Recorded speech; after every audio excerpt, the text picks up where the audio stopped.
Right. Let's move forward in looking at information in terms of how did RTA come into place or how was it enacted. As we all are aware of the fact that most of the change or reform that happens in democratic societies is through people's movement. People actually champion the cause of change. People actually are the forefront of any kind of reform that is required, especially in countries that are developing. And hence, when we see people's movement in India, we have seen people's movement happening in not only in the space of RTA, but before RTA, I think people's movement was there in the labor sector, where workers actually took up uh, the issue of collective bargaining. They did try and champion the cause of minimum wage, workmen compensation, trying to resolve industrial disputes amicably. And I think to a larger extent, when you look at the trade union movement in India, that contributed significantly in terms of how people championed the cause of change, especially when employers were actually exploiting employees. And there was a disproportionate profiteering that employers made at the cost of employees. And hence, sharing the wealth between the employer and the employee and making businesses far more ethical and legal. I think the labor movement played a very important role. And I think I must compliment the labor movement for having brought about enormous change in the way and manner and method in which today employment and business are actually run. Second, we are reminded of the consumer movement. I'm sure most of us understand how consumer movement championed the cause of consumer protection. I think to a larger extent, again, the situation of the market, especially when there is a disproportionate demand as against short supply. I think the suppliers had the tendency to exploit the demand and tendency to exploit consumers. The tendency to exploit consumers resulted from probably a couple of factors. One, primarily based on the fact that consumers were unfortunately not aware of their rights. Consumers were not literate. Consumers were not demanding. And I think that scenario drastically changed after a few legislations and few people movement brought about a paradigm shift in how probably manufacturers responded to consumer welfare. I think consumer movement in India has achieved a great amount of success, wherein manufacturers have taken the responsibility of fulfilling consumer demand, fulfilling consumer needs, giving consumer the required information, and actually taking consumer into confidence. So, from a seller's market, I think in India we have moved to a consumer market. So, consumer is the king right now, and he can actually demand great sense of accountability from manufacturers. And I think that is a great step forward. And I think we in India have largely benefited from the consumer movement and the people's movement regarding the same. The third movement that I'm very passionate about is the environmental law movement or the environment movement. I think if one remembers Sundarlal Bahuguna and the movement called the Chipko movement, in Karnataka, there was a movement that was very similarly emulated called the Appiko movement. It was a movement to embrace the tree so that the tree cannot be cut or should not be cut by the timber mafia. I think people champion the cause of protecting the environment. Environment, as we all know, does not belong to any individual. It is not the ownership of the government. It is not something that the government can individually look forward to. And hence, protection and conservation of environment is something that is a right of every citizen. It's a duty of every citizen, and every citizen can step in. Society and people can step in to protect their own environment. I think this is a significant step in India, where a lot of non-governmental activities, non-governmental movements, people's movement, grassroots, from where the people felt that they were in for environment and not for development. We have such classic instances of people's movement, especially in the field of environment, across the country. It could be in the hilly regions of the Himalayas or the Himachal Pradesh and others, or it could be the tribals in the Niyamgiri forest who chose not have development and who chose that it is important to protect the environment. I think similarly we find a people's movement in the right to information space as well. If you look at the RTA movement in India, I think the RTA movement in India was not in a sense, grassroots movement. It was grassroots in terms of one organization, which we'll talk about a little later.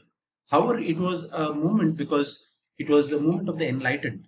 It was a movement of those who were actually in the power corridors, those who were able to convince the government the need to bring in this law, those who were aware of the corruption in government, those who would be actually influential vis-a-vis government. But the RTA movement is also something that brought about two Magsaysay awards that were given to individuals. One was given to Aruna Roy, the other was given to Arvind Kejriwal. I think their work in the field of RTA was one of the reasons and purpose behind the granting of the same award. I think people realize that to reduce corruption, to eradicate malpractices in government, to bring in some kind of transparency, RTA and the law relating to the same was inevitable. And hence, nearly a 10-year movement, not less than 10 years, is something that took to the people to convince the government to bring a legislation regarding the Right to Information Act. So I think the struggle to convince the government to pass an RTA was completely a people's movement. It started somewhere in 1995 and 96, and it went on till 2005 when finally the RTA Act was enacted. Now, the RTA movement at the grassroots level can be traced to an organization that patronized people's cause, that patronized public participation, that patronized local involvement of people in decision-making process. And the name of the organization is Mazdoor Kisan Shakti Sangathan. In short, we call it MKSS.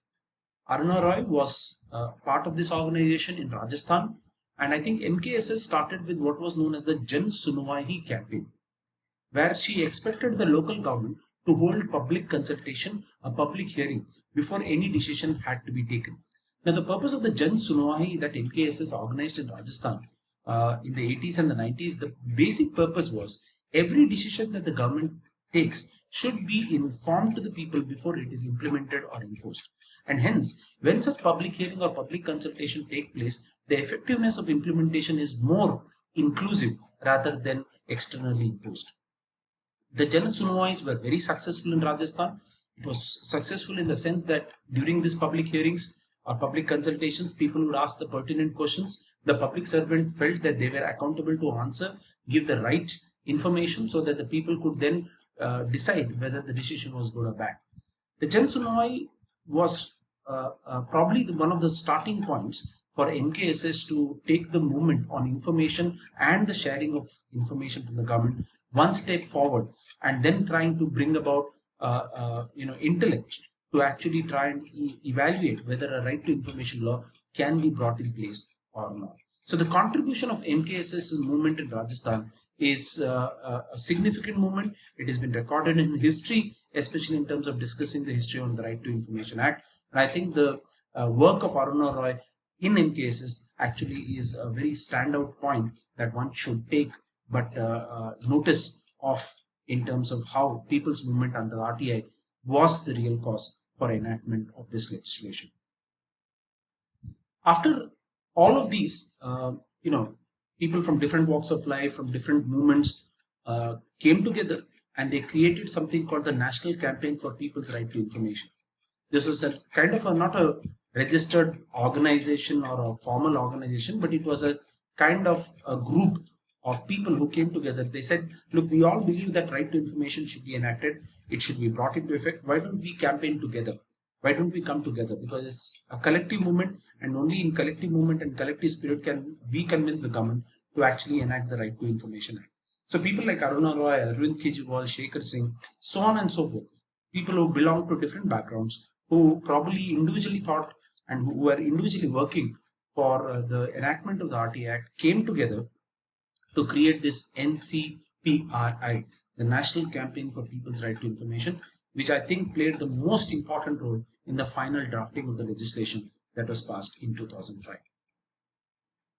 Now, if you look at the history of the drafting of the Right to Information Act, the first draft bill came from the Press Council of India, which clearly depicts that apart from people's movement, it is the press movement or the media movement that played a very significant contribution in bringing RTI into this country.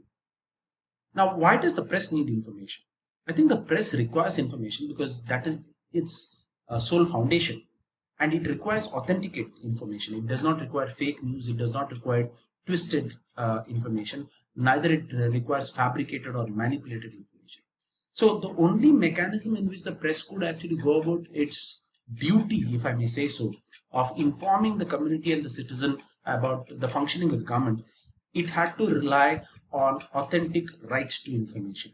And hence, it was in the press council's interest that they thought it is important that the country goes about in enacting a right to information act, and the press can then legitimately seek information, and they need not resort to yellow journalism or investigative journalism or any other form of journalism which probably sometimes is considered unethical, illegal, or prohibited. The first draft bill was prepared by the Press Council of India. It was presented before a sympathetic judge who was part of the Press Council of India. He was a former Supreme Court judge by name Justice P.V. Sawant. Then the same bill later on was called as the Justice P.V. Sawant draft bill. And this was probably the first concrete formulation of a bill in relation to the Right to Information Act. So this was the first kind of an effort that was done by the Press Council, and hence the Press Council should take credit for having championed the cause of RTI along with the People's Campaign. And I think what media represents is nothing but a collection of people's representation. Now, if one reads this draft bill that was compiled by Justice P.V. Sawant for the Press Council of India, one notices an important point for consideration. And that consideration is that at that point of time in 1996, when this bill was drafted, Justice P.V. Sawant said, we must get right to information from all organizations, be it government or be it private, which means even non-governmental organizations should be covered under the Right to Information Act, which means it could be a private company, it could be a company that is doing private business. And so the accountability that we demand on the Right to Information Act is not only to be restricted to government, but it must be extended to all organizations. It could be, say, a public university, or it could be a private school. It could be a government company, or it could be a public company, or a private company, or a private partnership. And hence that idea was a relevant idea, because when we talk about Right to Information Act, and should only government be accountable, or should all businesses or all institutions be accountable, is a larger question and a larger debate that continues to deal in the international discussion on how RTI laws should actually be framed. Interestingly, Indian RTI law has been emulated in Sri Lanka. And one of the most important and contentious debate I remember was, what should the Sri Lankan law look like? Should it only cover government agencies, or should it also cover non-governmental agencies? I think Sri Lanka did debate this point because they wanted to evaluate whether this is a good idea to bring in private institutions accountability under the RTI or not. I think Justice P.V. Sawant's bill makes that important contribution in including all institutions under the accountability purpose of the RTI. So after discussing the people's movement and slightly entering into the media movement, let me take you through the aspect about the role of media in RTI. I think it's important that apart from the people's role and the media role, we discuss who else probably contributed to bringing this law into effect. And I think that is where we have to recognize the role of the media. Now, media plays a very important role in every democratic society, isn't it? And I think when you evaluate the role of the media, you will definitely come to know that they play, significant role in aspects of bringing awareness of rights, duties, and obligations of citizens. And I think the role of the media is inevitable in communicating this at all. Which means, say, suppose there is a situation or a crisis and the citizens have to be told their do's and don'ts. How can the government actually communicate the same? I think media plays an important role in communicating. Second, I think the media also is like a spokesman for the government. Now, when the government actually announces certain schemes that are good for the people, certain benefits that are good for the people, or certain schemes which transfer benefits or which are useful for the society, I think the one biggest outreach tool or institution that makes the government's schemes, announcements, and benefit reach to the community and the citizen is the media. And I think the role of the media over there is very, very important. Third, I think media plays a very critical role in bringing political news into the forefront. So any kind of political development, be it a new government, be it an old government, be it how the MLAs are given oath to, how does the parliament function, how is the law making done. I think every kind of political news makes huge headlines for the media. The reason being, I think there is a huge consumption for that news, which means citizens are interested in the political community. Citizens are interested in what the politicians do, what the MPs and the MLAs are responsible for or not. Fourth, I think the media plays a critical role in education. I think what it does is, when I talk about education, I talk about all aspects, social, economic, environmental aspect. There is so much thing that you can learn from the newspaper. There is so much thing that you can learn from watching a television. There is so much you can do in terms of reading from social media. I think the kind of education and the kind of information that media shares is enormous. And I think every democratic society thrives on the kind of information the media actually feeds its citizen. I think, does the media play a role in exposing corruption? I think yes, absolutely. You cannot forget the Watergate scandal here, can you? I think the media and a few people who were ethical, and I think some of you must be aware of this Watergate scandal, which probably resulted in one of the presidents of the United States, Mr. Nixon. He resigned because of this scandal, because he was involved in actually an unethical practice. But the media played a critical role. How did they play it?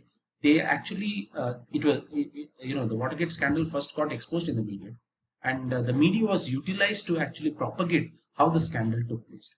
Interestingly, the media in this case protected the identity of the whistleblower, and for nearly 30 years, the name of the whistleblower was never disclosed by the media. So that is the strength of the media. The media can play a very critical role in exposing corruption. They can actually look at people coming to them, confiding with the information as a whistleblower, and trying to expose government and individuals in the government for any corruption or abuse of power, as the case may be. Last but not the least, if media plays a role, I think they play a very important role in developing resources.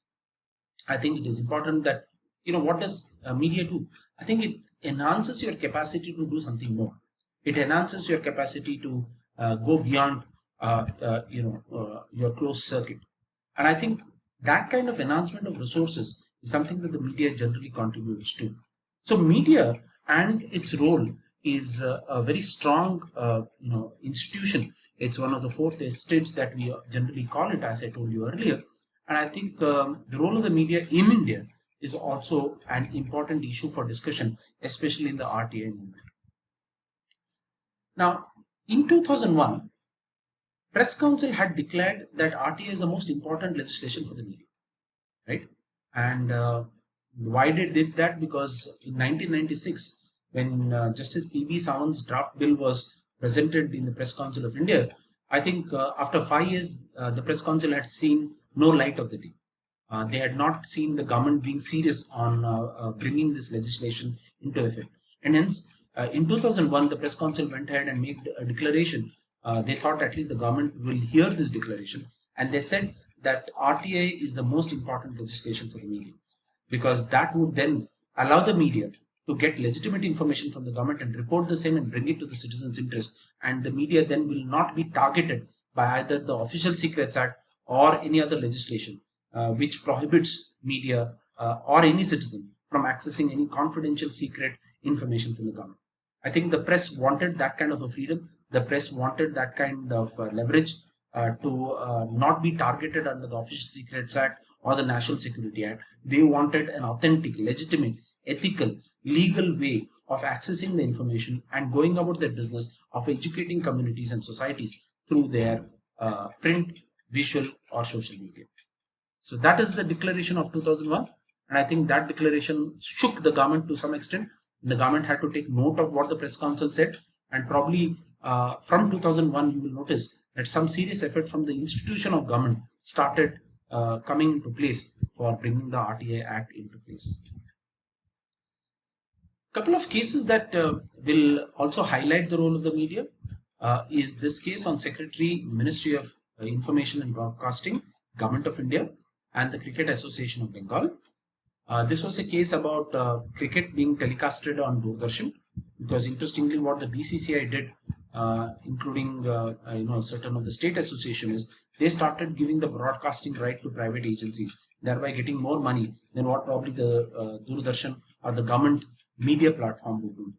Now, in this case, the court, and please note this is 1995 case, so in today's context, I'm not sure whether the court will have the same view, but nevertheless, I think this case still continues to hold that the Doordarshan should be used as a platform, and Doordarshan should get the right to telecast cricket, especially if it's happening in India and if it's something that is involved with the Indian cricket team. The reason why the Supreme Court dealt on this matter is because when you talk about privatization and private broadcasting, it is easy to think about profits. And I think that is where the BCCI or the cricket associations will be interested to make more money from broadcasting and from telecasting. However, I think when there is an event that is of national importance, of public interest, of larger, Indian audience that is keen to know or see, then I think it should be on something that is a government platform, something that is freely available to all citizens. So it should not be on the fact that I should get to know something based on my power to pay or my power to purchase. And that's what the Supreme Court said in this case, that disseminating, imparting and receiving information is part of free speech, right? And I think cricket being one such national passion, watching cricket should be part of the free speech and expression that every citizen is entitled to under Article 19(1)(a). That's what the court said, and I think to a larger extent, what this does is it puts the role of the press as an important role in terms of free speech, and any kind of restriction that can be made on the media are only those that can be regulated by Article 19(2) and not by any other provision. Media acts as an agent to propagate change. Yeah, this is definitely an important statement to make, because I believe that when we see the role of the media has actually brought about social change or social transformation. I think when it comes to certain social events, let us take one issue about superstition. Now, some states have already passed a law called the Anti-Superstition Act or the Anti-Superstition Law. And I think we, unfortunately, in the Indian society have many superstitions. Many of the superstitions have no scientific basis. Most of the superstitions may not have cultural, spiritual, or religious connotations, but we tend to actually practice the same. I think what does the media do? I think the media actually brings about a change in our thinking. Probably the media has played a very important role in getting a scientific temper of mind with many of us, especially in the millennium generation, who probably don't believe in any of these superstitions. And I think that is where the role of the media is, and it plays a critical role in influencing minds, in bringing about change. And I think one cannot forget the fact that in some instances, and these are unverified stories and reports, saying that the media had the power to also topple a government. And that is the power that the media can actually have.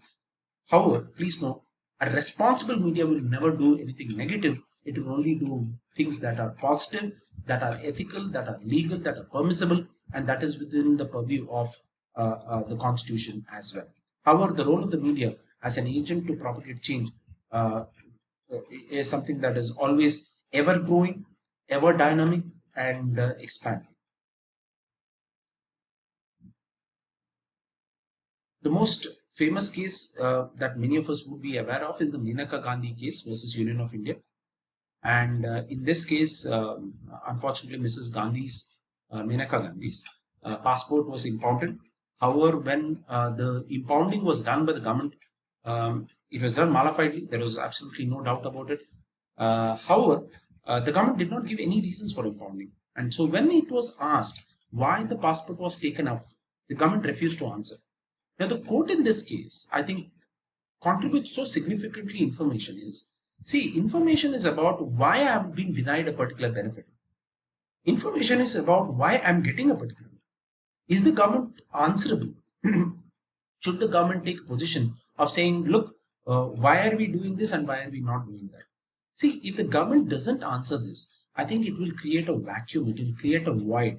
It will actually result in a kind of a confrontation situation where the public will be demanding questions and they would probably hitting a roadblock, they would be hitting a wall, and the government not showing any empathy in actually resolving, answering, or giving some explanation that are permissible by law. And I think in the Menaka Gandhi case, the courts take this view very seriously, and they say that if the government does not answer a public question, it is completely wrong. I think the government has a duty of accountability. The government is for the people unless the government gives those reasons that are valid. And please note, the reasons that should be permissible, valid, and there must be some justification. If it is not, the actions of the government shall be invalid and the actions of the government should be illegitimate. That is the contribution of the Menaka Gandhi case here. And I think the media played a very important role in highlighting the Menaka Gandhi case, in giving it adequate publicity. And we know how impactful was this judgment in terms of holding government accountable as well. The Indian Express newspaper case of 1985 again highlights the role of the media, the freedom that the media requires under Article 1918, and the kind of role the media plays. And hence, in this case, the Supreme Court, scrutinizes and examines,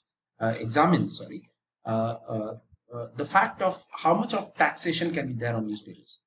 The reason is, as soon as tax is imposed on newspapers or on the media, the cost of information that finally goes to the citizen or the consumer also increases because the taxation is then added to it. So the Supreme Court said, if the fourth estate has to be, nurtured, if it has to be promoted, if it has to be something that we must value for, I think taxation should be minimal or nil, and the media must be able to actually communicate its ideas without the fear of taxation, without the state intervention in its functions. And taxation can be a great disincentive, and I think the government was advised against taxation of newspapers and against creating hurdles in exercising their free business or free speech or expression, as the case may be. So these are probably the ideas that you would get, how the media and its role started evolving in this country, and how did they finally contribute to the press council draft and through the declaration in 2001 that RTI is the most significant legislation of the day.